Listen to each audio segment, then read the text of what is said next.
আমরা নবীন, আমরা তরুণ, আমরা জাতি, ভবিষ্যৎ দেশ ও জাতি সেবাই হবে আমাদের জীবনে শপথ। আসসালামু আলাইকুম প্রিয় শিক্ষার্থীরা, কেমন আছো সবাই? Majid Zarina foundation school and college কর্তৃক আয়োজিত অনলাইন ক্লাসে আমি ইয়াসমিন আক্তার তোমাদের সবাইকে স্বাগতম জানাচ্ছি। আজকে আমরা পড়ব উৎপাদন ব্যবস্থাপনা ও বিপণন দ্বিতীয় পত্র এর লেকচার 2। তোমরা ইতিমধ্যে জেনেছো যে তোমাদের যে সামনে যে MT4 পরীক্ষা, MT4 পরীক্ষার জন্য উৎপাদন ব্যবস্থাপনার দ্বিতীয় পত্রের সিলেবাস হচ্ছে চ্যাপ্টার 4। তো আমরা সেই প্রেক্ষিতে চ্যাপ্টার 4-এর উপর গত ক্লাসে আমরা চ্যাপ্টার 4-এর প্রথম কিছু অংশ নিয়ে আলোচনা করেছি। তো আজকে তারই ধারাবাহিকতায় পরবর্তী অংশ নিয়ে আলোচনা করব। চলো যে আমাদের মূল পাঠে। দেখো, আমরা আলোচনা করতেছিলাম চতুর্থ অধ্যায় বাজার বিভক্তিকরণ ও বিপণন মিশ্রণ। তো এই ক্ষেত্রে আমরা গত ক্লাসে ভোক্তা বাজার পর্যন্ত আলোচনা করেছি, ভোক্তা বাজার ও ভোক্তা বাজারের বৈশিষ্ট্য এগুলো নিয়ে আমরা আলোচনা করেছি। আজকের ক্লাসে আমরা আলোচনা করব শিল্প বাজার এবং তার পরবর্তী অংশ।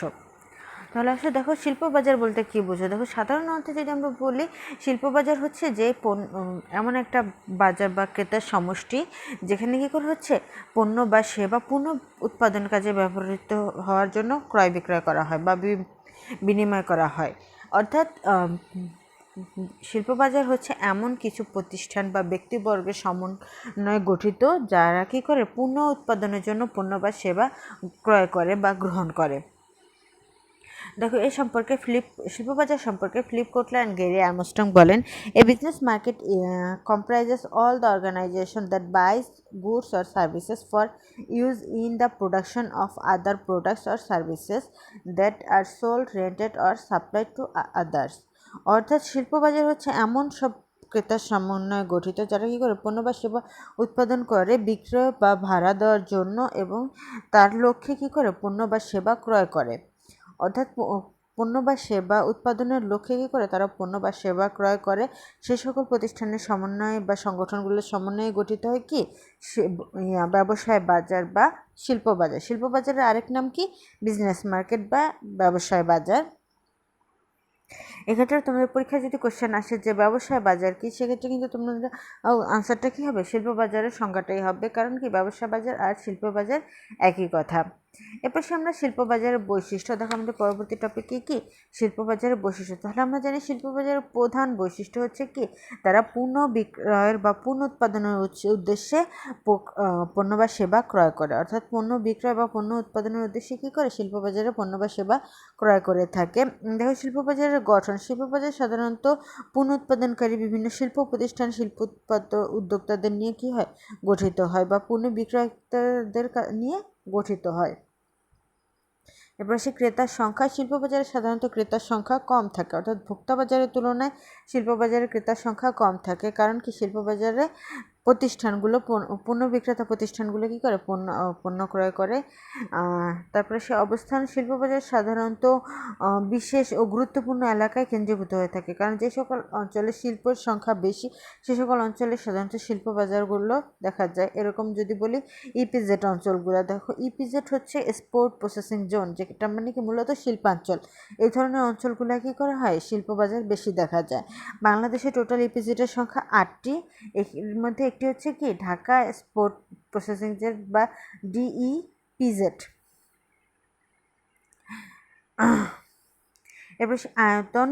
শিল্প বাজারের আয়তন তুলনামূলকভাবে কম হয়ে থাকে বা ছোট হয় ভোক্তা বাজারের তুলনায়। ব্যবহার। এই বাজারের ক্রেতারা সাধারণত পণ্য বা সেবা কী করে ব্যক্তিগত প্রয়োজনে বা ভোগের উদ্দেশ্যে ক্রয় করে না। এরা সাধারণত পণ্য উৎপাদন কাজে বা নতুন পণ্য উৎপাদন কাজে কী করে ব্যবহার করে থাকে। এছাড়া ক্রয় ক্ষমতা, ক্রয় প্রচেষ্টা, ক্রয়ের পরিমাণ, ক্রয়ের ঘনত্ব, পণ্য জ্ঞান, ক্রয় বিবেচনা, একক প্রতি মূল্য, দীর্ঘমেয়াদী চুক্তি, মুনাফা অর্জন, পেশাগত ক্রয়, ক্রয় ইত্যাদি বিষয়গুলো তোমরা বাসায় পড়ে নিও। এর পরবর্তী টপিক হচ্ছে ভোক্তা বাজার ও শিল্প বাজারের পার্থক্য। এটা প্রশ্নটা অনেক গুরুত্বপূর্ণ, কারণ পরীক্ষায় এই ধরনের প্রশ্ন অনেক বেশি আসে। তো এই জন্য তোমরা পার্থক্যটা খুব ভালোভাবে পড়ে নেবে। তোমাদের বইয়ে ছক করে অনেকগুলো পার্থক্য দেওয়া আছে, এর মধ্যে তোমরা কম করে হলেও 10টা পার্থক্য পড়ার চেষ্টা করবে এবং পরীক্ষায় 10টার মধ্যে 8টা লেখার চেষ্টা করবে। এরপর আমাদের পরবর্তী টপিক, সেটা হচ্ছে কি বাজার বিভক্তিকরণ। দেখো প্রথমে আসি আমরা বাজার বিভক্তিকরণ কি। দেখো এর আগে আমরা শিখেছি বাজার হচ্ছে কি ক্রেতা, ভবিষ্যৎ বা সম্ভাব্য ক্রেতার সমষ্টি। তার মানে কি বাজার বিভক্তিকরণ মানে কি ক্রেতাদেরকে বিভিন্ন ভাগে বিভক্ত করা, ক্রেতাদের বৈশিষ্ট্য, আচরণ ইত্যাদির উপর ভিত্তি করে যখন বাজারকে কিছু উপবাজার বা উপবিভাগে বিভক্ত করা হচ্ছে তার নামে কি বাজার বিভক্তিকরণ। তাহলে আমরা যদি সংজ্ঞাটা পড়তে যাই তাহলে সংজ্ঞা বলা যায় কি বাজার বিভক্তিকরণ হচ্ছে এমন একটি প্রক্রিয়া যার মাধ্যমে সামগ্রিক বাজারকে সমজাতীয় বৈশিষ্ট্য বা আচরণের ভিত্তিতে কিছু উপবাজার বা উপবিভাগে ভাগ করা হয়।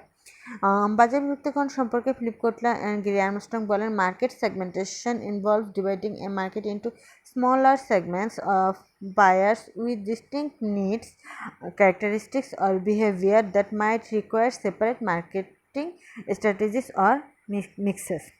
দেখো অর্থাৎ কি বাজার বিভক্তিকরণ হচ্ছে একটি বাজারকে স্বতন্ত্র প্রয়োজন, বৈশিষ্ট্য বা আচরণের ভিত্তিতে ক্ষুদ্র ক্ষুদ্র ভাগে বিভক্ত করা, যাদের জন্য পৃথক পৃথক কি বিপণন কৌশল বা মিশ্রণের প্রয়োজন হতে পারে।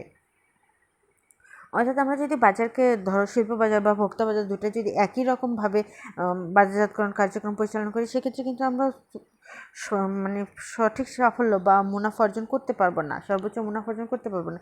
কারণ ভোক্তাদের জন্য এক ধরনের পণ্য রয়েছে বা এক ধরনের বিপণন মিশ্রণের প্রয়োজন, ক্রেতাদের শিল্প বাজারের জন্য অন্য ধরনের বিপণনের মিশ্রণের প্রয়োজন। এই জন্যই কী করা হয় বাজারকে বিভক্তিকরণ করা হয়। এরপর সে বাজার বিভক্তিকরণের ভিত্তি। দেখো বাজার কী কী ভিত্তিতে বাজার বিভক্তিকরণ করা হয়, এটা তোমাদের জন্য অনেক গুরুত্বপূর্ণ টপিক। দেখো বাজার বিভক্তিকরণ সম্পর্কে স্টিভেন জি স্কেনার বলেন, segmentation base is a characteristics of individuals, groups or organisation that marketing managers use to divide a total market into groups.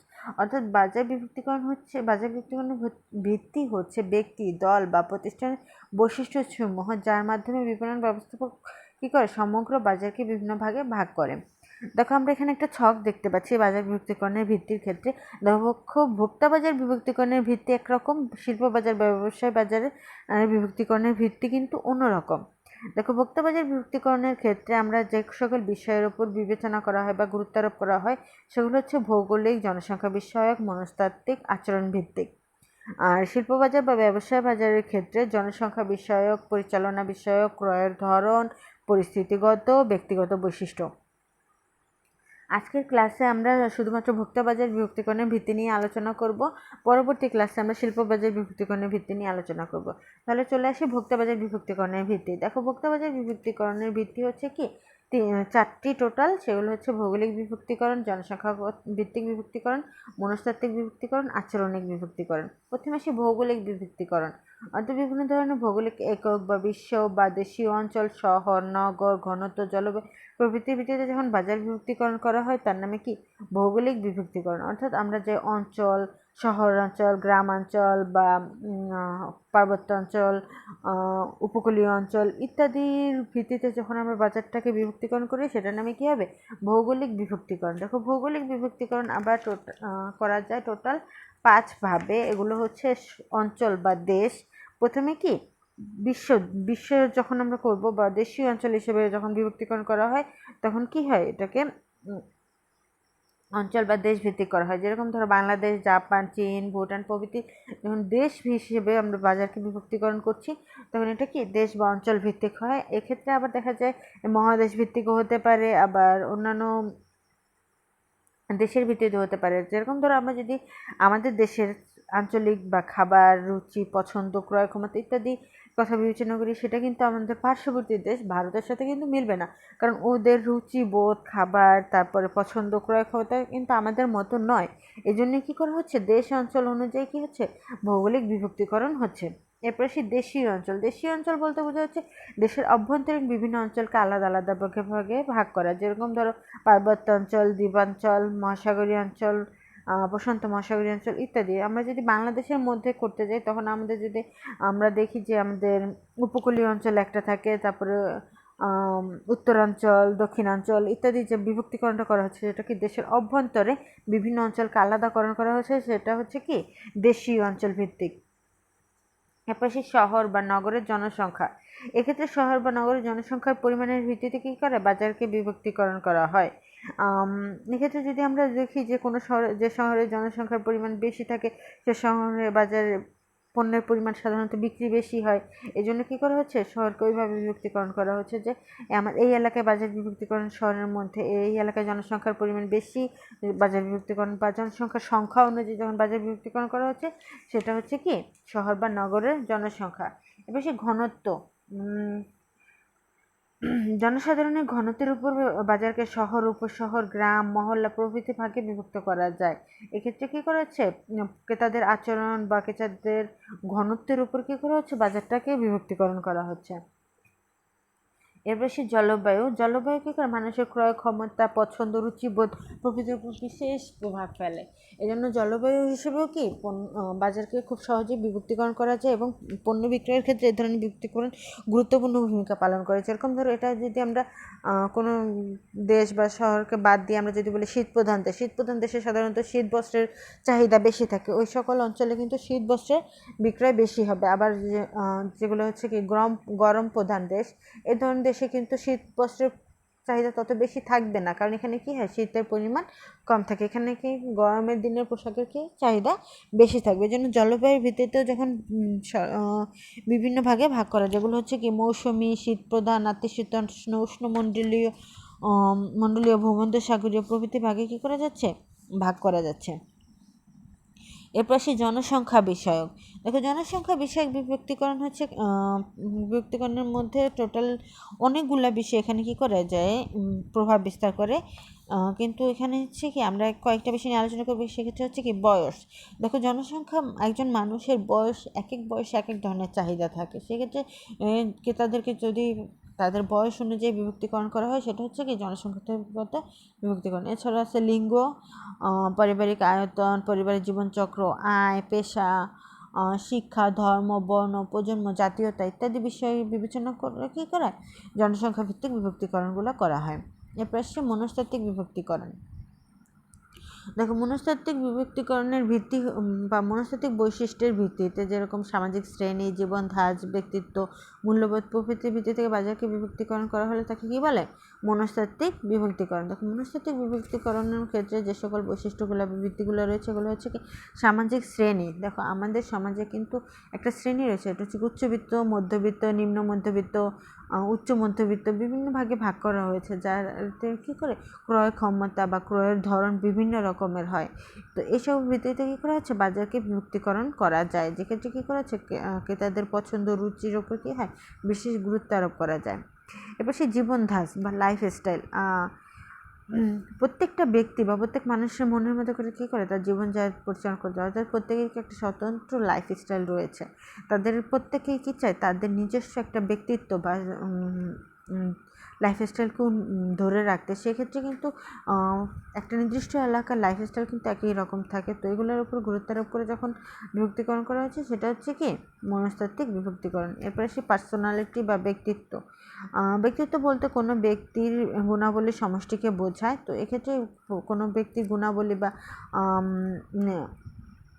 বৈশিষ্ট্যকে কী করা হচ্ছে, গুরুত্ব আরোপ করা হচ্ছে। চিন্তা, চেতনা ইত্যাদির ক্ষেত্রে কী হচ্ছে, গুরুত্ব আরোপ করা হচ্ছে। এরপর আসি সর্বশেষ আচরণিক বা আচরণ ভিত্তিক বিভক্তিকরণ। বা দেখো, ক্রেতা সাধারণ পণ্য সম্পর্কে জ্ঞান, মনোভাব, পণ্যের ব্যবহার প্রভৃতি বিবেচনা করে বাজারকে বিভক্তিকরণ করা হচ্ছে কি আচরণিক বা আচরণ ভিত্তিক বিভক্তিকরণ। এক্ষেত্রে ক্রেতারা যখন কোনো বিষয়ের ওপর বা মনোভাবের ওপর আমরা যখন পণ্য ক্রয় করতে যাই, আমাদের কিন্তু বিশেষ বিবেচনায় থাকে যে আমরা কেন পণ্যটা ক্রয় করেছি। আমরা খাবার পণ্য হোক, যে কোনো পণ্যই হোক, ধরো আমরা নিত্য প্রয়োজনীয় পণ্য বাদ দিয়ে অন্যান্য যে কোনো পণ্য ক্রয়ের ক্ষেত্রে আমরা কিন্তু একটা ওকেশন বা আমাদের একটা মনোভাব, আমাদের ব্যবহার প্রভৃতির কারণ করেই কিন্তু আমরা পণ্যটা ক্রয় করতে যাই। এইটাই হচ্ছে কি আচরণ ভিত্তিক বিভক্তিকরণ। দেখো, এক্ষেত্রে যে সকল বিষয়গুলো রয়েছে, সেগুলো হচ্ছে উপলক্ষ, প্রত্যাশিত সুবিধা, ব্যবহারকারীর মর্যাদা, ব্যবহারের হার, আনুগত্য মর্যাদা।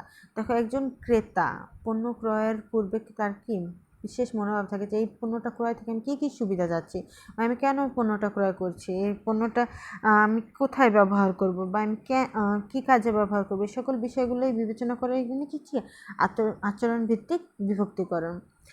তোমরা এগুলো ডিটেলসটা পড়ে নিবে, এখানে আশা করি তোমাদের কোনো সমস্যা হবে না। তো আজকের ক্লাসটা এ পর্যন্তই। সবাই ভালো থাকবে, সুস্থ থাকবে। আল্লাহ হাফেজ।